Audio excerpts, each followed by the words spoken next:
Hello नमस्ते, मैं doctor Aishwarya Varnekar, clinical pharmacologist आप सबके लिए इस वीडियो में फंगल इन्फेक्शन के बारे में थोड़ा इन्फॉर्मेशन लेकर आई हूँ।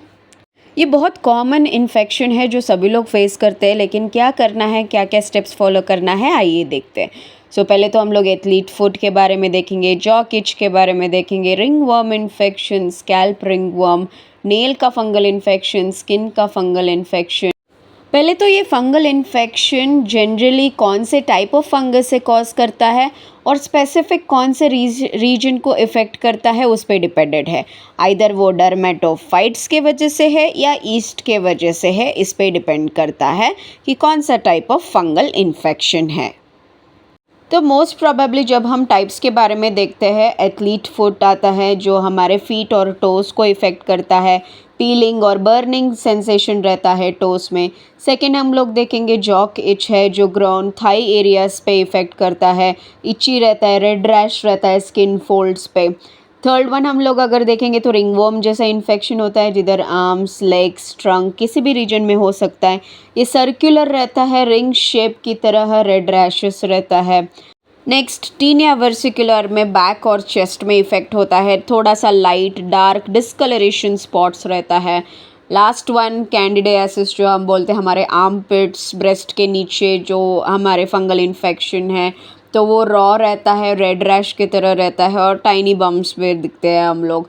ये सारे different types of fungal infection है। तो हमको ये भी देखना ज़रूरी है कि गोल्डन रूल ऑफ ट्रीटमेंट क्या है। पहले तो हमको फुल फिनिश करना है हमारा कोर्स ऑफ ट्रीटमेंट। 7 दिन का कोर्स दिया है तो 3 दिन करके छोड़ देना ऐसे नहीं रहता है, समटाइम्स वो रिटर्न आ सकता है स्ट्रॉन्गर फॉर्म में। तो हमको ये ध्यान रखना है कि हम वो फुल कोर्स को कंप्लीट करें। नेक्स्ट करेक्ट जगह पर हमको अप्लाई करना रहता है, थरोली हमको ड्राई करना है उस जगह पे बिफ़ोर हम कोई भी क्रीम अप्लाई करें। और वो स्लाइडली बियॉन्ड बाउंड्रीज भी हमको थोड़ा लगाना पड़ सकता है, क्योंकि वो इनविजिबल जो भी स्पोर्स है उसको भी हम लोग ट्रीट कर पाए वैसे लगाना रहता है। तो प्रॉपरली अप्लाई करना बहुत ज़रूरी रहता है कोई भी ट्रॉपिकल क्रीम आपको जो भी देते हैं, नहीं तो आप ओवर द काउंटर कुछ भी मेडिसिन सा लेते हो। तो आपको एक ध्यान रखना है कि आपको स्टीरॉयड क्रीम्स भी अवॉइड करना है, क्योंकि क्या होता है वो स्टीरॉइड्स फीड करते हैं फंगस को, ड्यू टू विच वो इन्फेक्शन फिर से वर्स हो जाता है और हार्ड हो जाता है हमको क्योर करने के लिए। तो अब हम देखते हैं थोड़ा हाइजीन एंड स्किन केयर के टिप्स। पहले तो आपको स्क्रैच नहीं करना है। जब भी आप स्क्रैच करते हो उस जगह पे वो डैमेज हो जाता है, स्किन बैरियर में डैमेजेस देखते हैं, जिसकी वजह से वो फंगस फिर से स्प्रेड हो जाता है आपके फिंगर नेल्स पे और उस फिंगर नेल से दूसरे पार्ट को स्प्रेड हो सकता है।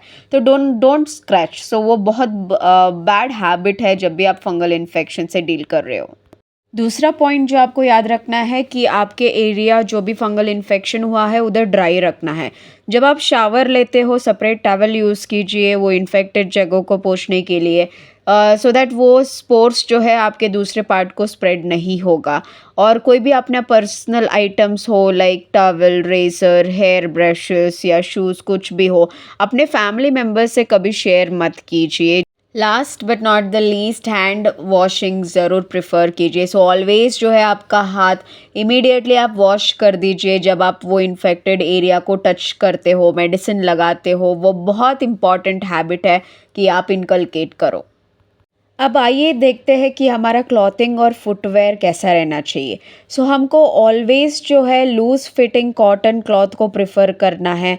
ये जो सिंथेटिक मटेरियल्स है लाइक पॉलिस्टर, टाइट स्पैंडेक्स, वो सभी अवॉइड करना रहता है क्योंकि वो स्वेट को ट्रैप करता है। दूसरा हमको जो याद रखना है, डेली फ्रेशनेस इम्पॉर्टेंट है। तो आप सॉक्स हो, अंडरवेयर्स हो, एवरी सिंगल डे उसको चेंज करना रहता है। तो आप स्वेट बहुत करते हो तो ट्वाइस डेली तो चेंज करना ही रहता है उसको। थर्ड थिंग, आप रोटेट कीजिए आपके शूज़ को।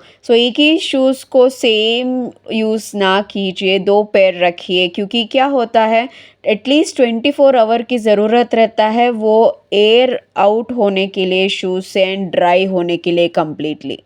और एक इम्पॉर्टेंट बात है कि सनलाइट हमारा नेचुरल सैनिटाइज़र है। तो आप पॉसिबली देखिए कि आपका क्लॉथ्स जो है वो ड्राई हो सनलाइट के अंडर ही। एंड जो टॉवल्स हो, इम्पॉर्टेंट क्लॉथ्स हो जो आप डेली रूटीन वेयर करते हो, सनलाइट के अंडर आप ड्राई कीजिए उसको, ताकि वो यूवी रेस जो है वो फंगल स्पोर्स को किल करने में हेल्प करता है। तो अभी आपने ये सारा तो स्टेप्स तो देख लिया है, क्या हमको मैनेज करना है वो तो देख लिया है। अभी मैंने फंगल क्रीम भी लगाया है 7 डेज, ये सब भी फॉलो कर रही हूँ। तो फिर कौन से पॉइंट को हमको डॉक्टर को देखना ज़रूरी रहता है? पहले तो अगर रैश बहुत स्प्रेड हो रहा है, आपके बॉडी में लार्जर पार्ट्स को कवर कर रहा है, तब आपको डॉक्टर को कंसल्ट करना है। अगर वो एरिया बहुत पेनफुल हो गया है, उसमें से पस बाहर आ रहा है, तो may be bacterial infection involve होने की वजह से आपको कंसल्ट करना ज़रूरी रहता है। वो इतना ही नहीं, अगर आपको अकम्पनीड फीवर हो, लाइक फीवर सिम्टम्स भी दिखाई दे रहे हैं, उस टाइम पे आपको कंसल्ट करना इम्पॉर्टेंट है। अगर आप को प्री एग्जिस्टिंग डायबिटिस कंडीशन है, नहीं तो आप वीकेंड इम्यून सिस्टम को बिलोंग करते हो, तो आपको डॉक्टर को देखना ज़रूरी रहता है। और अगर आप इन्फेक्शन जो है वो इम्प्रूव नहीं हुआ है, 2 हफ्ते ट्रीटमेंट लेने पर भी नहीं हुआ है, तो आपको डेफिनेटली डॉक्टर को एक बार दिखाना पड़ सकता है दूसरे कोई कंडीशन रूल आउट करने के लिए। तो thanks for watching the video. Please like share subscribe ज़रूर कीजिए। आई होप आपको बहुत सारा आइडिया मिला होगा फंगल इन्फेक्शन के बारे में और इसको कैसे मैनेज करना है और कब डॉक्टर को देखना है। सो स्टे ट्यून्ड आगे के बहुत सारे ऐसे इंटरेस्टिंग वीडियोस के लिए। Thank you one and all.